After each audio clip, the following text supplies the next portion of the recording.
We still got time until the bell. Let's put some of this to the side, dive into earnings in the energy space, not the old one, and not the solar stuff that got some support from the government this week. Lightbridge and nuclear doing it on its own without so much help from DC, at least not this week. We'll be right back with the CEO. Excited to catch up with Seth Grae next.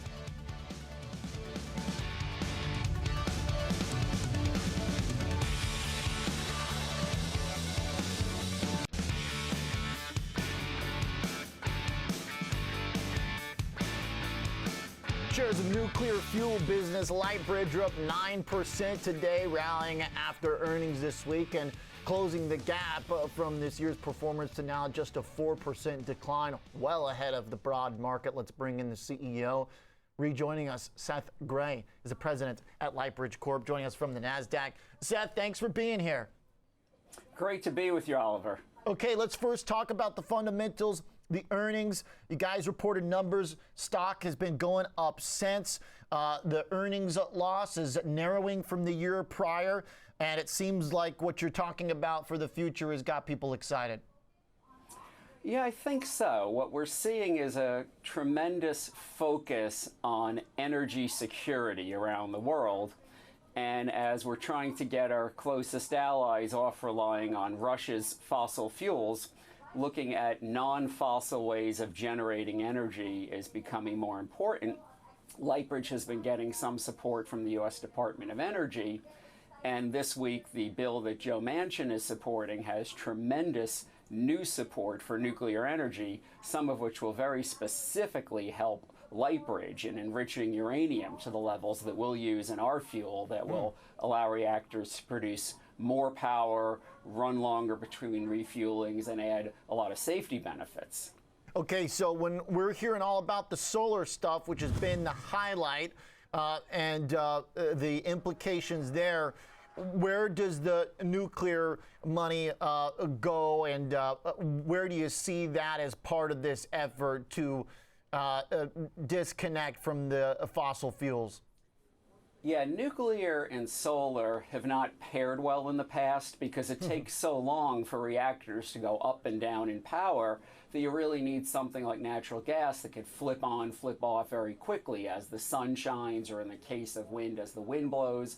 But one of the great benefits of Lightbridge fuel will be allow the reactors to go up and down in power much more quickly, pair with renewables on a zero carbon electric grid. Interesting. And I also saw that there's language in the bill that would also create new efforts to manage nuclear waste as part of this. What's the stuff that hits you guys directly? Is this something that you'll have to apply for, or how close are you to getting written in here, basically, to getting some of that money? Right. The main benefit in this bill is that it has $700 million to support production demonstration of high assay low enriched uranium, which means uranium enriched almost 20%, which is what Lightbridge needs. That's a tremendous boost from the government that Lightbridge can use, companies designing advanced reactors could use, and it really makes our timeframes much more realistic. Unlike the new advanced reactors being designed, our fuel can also be used in the existing reactors, and the bill includes production tax credits for the existing reactors to keep them from closing, which will keep our market share up.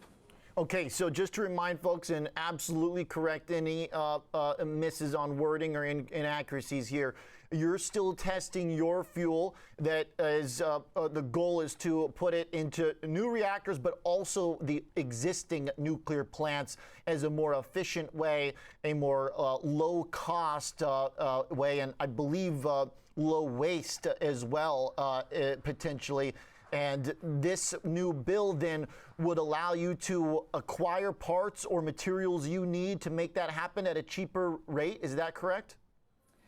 Yeah, it includes that, includes a lot of support for us, and we expect to announce soon a contract for a growing strategic relationship between Lightbridge and the U.S. government to produce our nuclear fuel samples at Idaho National Laboratory and test it in their research reactor there. And this will be a very significant milestone for the company.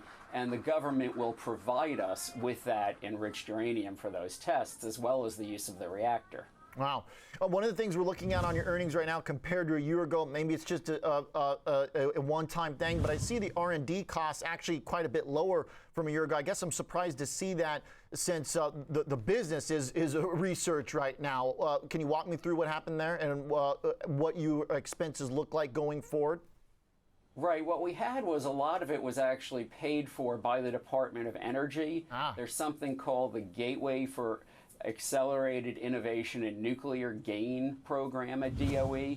So we had one GAIN voucher from DOE to do our work at Idaho National Laboratory, and another one for work that's being done now at Pacific Northwest National Laboratory.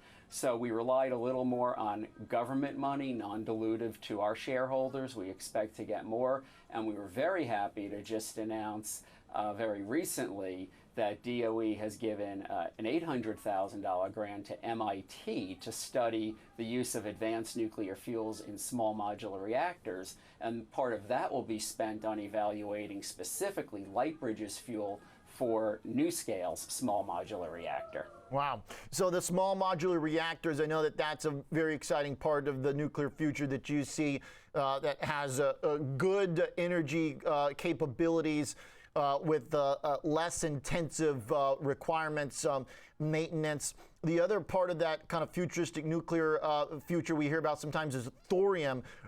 What's the stats with that? Is that included in any of these latest developments for funding?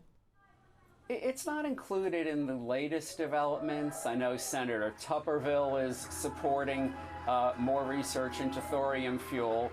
The current fuels that Lightbridge is developing and testing don't have thorium, but we've also developed thorium fuels, and we have patents on them, and we did some testing on them in the past. And if need be, if their government wants that, we can also go to variants of our fuel with thorium in them.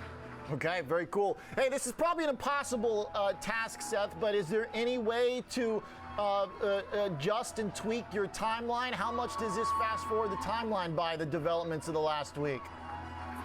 Well, I think it's making our timeline a lot more realistic to be in commercial reactors this decade. Okay. And we're able to sign these contracts with the government and get the fuel in their reactor on our near-term timeframes. I think this new bill makes it very realistic. All right, very cool stuff. Always appreciate the update. Always fun to talk some nukes. Thanks, Seth. Thank you, Oliver. You got it, Seth Grae, President and CEO at Lightbridge Corp. LTBR, up big on the day.